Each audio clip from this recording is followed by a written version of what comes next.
Good morning student. आज हम BA second year के सेकंड पेपर आर्थिक एवं संसाधन भूगोल के यूनिट थर्ड का एक टॉपिक डिस्कस करेंगे। आपको पता होगा पिछले वीडियो में हम यूनिट थर्ड के फर्स्ट टॉपिक के बारे में डिस्कस कर चुके हैं, जिसके अंतर्गत हमने कृषि और उसके विभिन्न प्रकारों के बारे में अध्ययन किया था। अब इसी थर्ड यूनिट का एक अगला टॉपिक है फसलों के उत्पादन एवं वितरण को प्रभावित करने वाले कारक। अर्थात किसी प्रदेश विशेष में उगाई जाने वाली फसलों का उत्पादन और उनका वितरण किन किन कारकों के द्वारा प्रभावित होता है। ऐसे कौन कौन से भौतिक और सामाजिक और विविध कारक होते हैं जिसके कारण वहाँ पर एक विशेष फसल विशेष का निर्धारण होता है और उस फसल को अधिक मात्रा में उगाया जाता है। तो आइए हम फसलों के उत्पादन एवं वितरण को प्रभावित करने वाले कारकों के बारे में पढ़ें। सबसे पहले है भौतिक कारक। भौतिक कारक से हमारा तात्पर्य ऐसे कारकों से है जिनका प्रत्यक्ष अप्रत्यक्ष रूप से संबंध पर्यावरणीय एवं भूभाग की भौतिक संरचना से संबंधित हो। अर्थात उस धरातल के स्वरूप, उसके आकार और वहाँ पर जो जलवायु दशाएं हैं, उन दशाओं का हम अध्ययन भौतिक कारकों में करते हैं और ये भौतिक कारक किसी भी प्रदेश की फसल के उत्पादन को प्रभावित करते हैं। तो देखिए, पहला कारक है जलवायु। जलवायु कृषि में महत्वपूर्ण भूमिका निभाती है। पौधों को उनके विकास के लिए पर्याप्त गर्म तथा नम जलवायु की आवश्यकता होती है। पौधे के आनुवंशिक गुण भी जलवायु से प्रभावित होकर प्रदर्शित होते हैं। तो जलवायु एक महत्वपूर्ण घटक है, महत्वपूर्ण भौतिक कारक है जो फसल के उत्पादन और वितरण को प्रभावित करता है। और जलवायु में भी दो प्रमुख घटक, एक तापमान और एक आर्द्रता अर्थात बरसात। तापमान देखिए, फसल उत्पादन के लिए अनुकूल तापमान की आवश्यकता होती है। अनुकूल तापमान पर एंजाइम की सक्रियता बनी रहती है, जिससे रासायनिक क्रियाएं सुगमता से उत्पन्न होती है। ग्रीष्मकाल फसलों की वृद्धि के लिए 25 डिग्री से 40 डिग्री सेंटीग्रेड के मध्य तथा शीतकालीन फसलों की वृद्धि के लिए 6 डिग्री से 25 डिग्री सेंटीग्रेड तापमान उपयुक्त रहता है तथा उत्पादन अच्छा होता है। इसके अतिरिक्त तापमान प्रतिकूल होने पर पौधों की क्रियाएं सुचारू रूप से नहीं हो पाती, जिससे उपज पर दुष्प्रभाव पड़ता है। यानी कि अति तापमान और न्यूनतम तापमान भी फसलों की वृद्धि में बाधक होता है। एक औसत उचित आवश्यक तापमान ही फसल की वृद्धि में सहायक हो सकता है। तीसरा है प्रकाश। पौधों की वृद्धि एवं विकास में सूर्य का प्रकाश महत्वपूर्ण स्थान रखता है, क्योंकि प्रकाश संश्लेषण का प्रत्यक्ष संबंध सूर्य के प्रकाश से है। आपको पता होगा कि प्रकाश संश्लेषण की क्रिया के द्वारा ही पौधे, पेड़ अपना भोजन बनाते हैं। तो फसल भी प्रकाश संश्लेषण की क्रिया के द्वारा ही अपनी वृद्धि करते हैं और अपना भोजन बनाते हैं, जो पौधों की अभिवृद्धि में सहायक होता है। पौधों एवं पत्तियों में क्लोरोफिल जो हरित वर्णक होता है की मात्रा सूर्य प्रकाश के अनुरूप ही होती है। सूर्य प्रकाश द्वारा पौधों को भोजन की प्राप्ति होती है तथा उनका विकास होता है। जिन प्रदेशों में सूर्य प्रकाश की उपलब्धता कम होती है, वहाँ फसलें अपेक्षाकृत कम मात्रा में ही उत्पन्न हो पाती है। प्रकाश के अभाव में पौधों एवं उनकी पत्तियों का रंग प्रभावित होता है तथा तिलहन का उत्पादन संभवतः नहीं है। प्रकाश के अभाव में पौधों को अनेक रोग लग जाते हैं, जिससे उनका विकास अवरुद्ध हो जाता है। फलस्वरूप उत्पादन भी कम प्राप्त होता है। अगला है प्रदीप्त काल। पौधों की प्रकाश संश्लेषण की क्रिया के लिए व उनके उसके फल फूल निकलने के लिए आवश्यक है। अर्थात प्रकाश काल पौधों की वृद्धि एवं विकास दोनों को प्रभावित करता है। अगला भौतिक कारक है आर्द्रता यानी बरसात। वातावरण में नमी की मात्रा पौधों की जलोत्सर्जन यानी जल की हानि जो विभिन्न पत्तियों के रोम से होती है, रंध्रों से होती है, तो जलोत्सर्जन की क्रिया मृदा से वाष्पीकरण की क्रिया व वातावरण के तापमान को प्रभावित करती है, जिसका अंतिम प्रभाव फसलों की वृद्धि पर होता है। अपेक्षित आर्द्रता फसल के रोग एवं कीट पतंगों के फसल पर आक्रमण को भी प्रभावित करती है। अपेक्षित आर्द्रता यानी रिलेटिव ह्यूमिडिटी, सापेक्षित आर्द्रता भी बोलते हैं।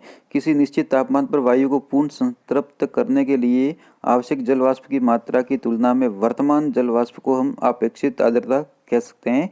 यानी कि एक निश्चित आयतन और तापमान वाली हवा में मौजूद नमी की मात्रा और उस निश्चित आयतन और तापमान वाली हवा में अधिकतम आर्द्रता ग्रहण करने की क्षमता के बीच का जो अनुपात है उसी को हम सापेक्षिक आर्द्रता कहते हैं, रिलेटिव ह्यूमिडिटी।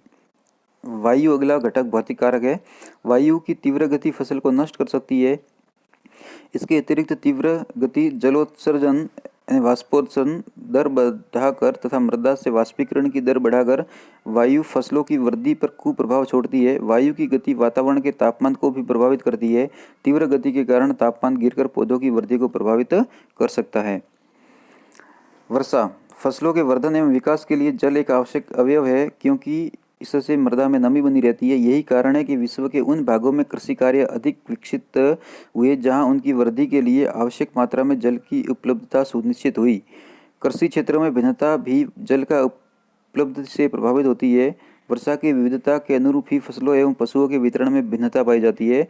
जिन प्रदेशों में कृषि के कार्य के लिए पर्याप्त मात्रा में जल उपलब्ध नहीं है, वहां कृत्रिम विधि द्वारा सिंचाई साधनों के माध्यम से जल की कमी को दूर कर कृषि कार्य संपन्न किए जाते हैं। प्रत्येक पौधे के विकास के लिए एक निश्चित मात्रा में जल की आवश्यकता होती है। पौधों को जल की प्राप्ति मृदा तथा वायुमंडल आर्द्रता से प्राप्त होती है। फसलों के वितरण प्रारूप को वर्षा की मात्रा प्रभावित एवं निर्धारित करती है। वर्षा के द्वारा मृदा में जल की मात्रा बढ़ाई जाती है। वर्षा जल के साथ नाइट्रेट है, नाइट्रोजन, गंधक आदि तत्वों का भी भूमि में उपयोग होता है। इस प्रकार पौधों की वृद्धि पर वर्षा का सीधा प्रभाव पड़ता है। आपको पता है कि आपने जलवायु के वर्गीकरण में पढ़ा होगा कि वनस्पति जलवायु का सूचकांक होती है, अर्थात जिस क्षेत्र में जितनी बारिश होगी उसी के अनुरूप वहाँ पर विभिन्न प्रकार की प्राकृतिक वनस्पति, झाड़ी और घास की उत्पत्ति होती है। तो वर्षा एक जलवायु का महत्वपूर्ण घटक कह सकते हैं, भौतिक कारक कह सकते हैं, जो फसल विशेष के उत्पादन और उसके वितरण को निर्धारित और प्रभावित करती है। मृदा अभिक्रियाएं पौधों की वृद्धि के लिए अनुकूल परिस्थितियां प्रदान करती हैं। उथली एवं बारीक जड़ों वाली फसलों के लिए दोमट, मक्का व ज्वार के लिए हल्की दोमट और धान की फसल के लिए मटियार भूमियों की आवश्यकता होती है। मृदा अम्लता का भी फसलों की बढ़वार पर प्रभाव पड़ता है। लवणीय भूमि में कुछ फसलें अच्छी बढ़वार करती है यानी बढ़ती है, जैसे धान, बरसीम आदि, तथा कुछ अम्लीय मृदाओं में वृद्धि करती है, जैसे राई आदि। अब हम भौतिक कारकों की चर्चा के पश्चात फसलों के उत्पादन और वितरण को प्रभावित करने वाले सामाजिक कारकों का अध्ययन करेंगे। सामाजिक कारकों से हमारा तात्पर्य ऐसे बाह्य कारक जो क्षेत्र विशेष के समाज, सरकार और राजनीतिक परिदृश्य के द्वारा उत्पन्न किए जाते हैं, और वो सामाजिक कारक फसलों के उत्पादन और वितरण को काफ़ी हद तक प्रभावित करते हैं, क्योंकि क्षेत्र विशेष में फसल की मांग ही निर्धारित करती है कि वो उत्पादन कितना होगा, भले ही भौतिक दशाएं, भौतिक कारक कितने ही अनुकूल क्यों नहीं हो। तो सामाजिक कारक में पहला है पूंजी। फसल उत्पादन में इसकी महत्वपूर्ण भूमिका रहती है। अधिकतम उपज प्राप्त करने के लिए बड़े बड़े भूखंडों पर आधुनिक तकनीकी एवं साधनों का उपयोग कर फसलोत्पादन में अधिकतम आय प्राप्त की जा सकती है। यातायात यानी परिवहन के साधन, यातायात का भी फसल उत्पादन पर प्रभाव पड़ता है। आवागमन के समुचित साधन उपलब्ध होने से फसल चक्र में सुविधा के अनुसार फसलों का समावेश करना चाहिए। यातायात के साधन उपलब्ध होने से बाजार में फसलों को ले जाकर उचित मूल्य प्राप्त कर सकते हैं, यानी जो खाद बीज है उनके आयात से लेकर जो तैयार फसल है, उत्पाद है, उनको बाजार में निर्यात की संभावना यातायात की उपलब्धता पर निर्भर करती है।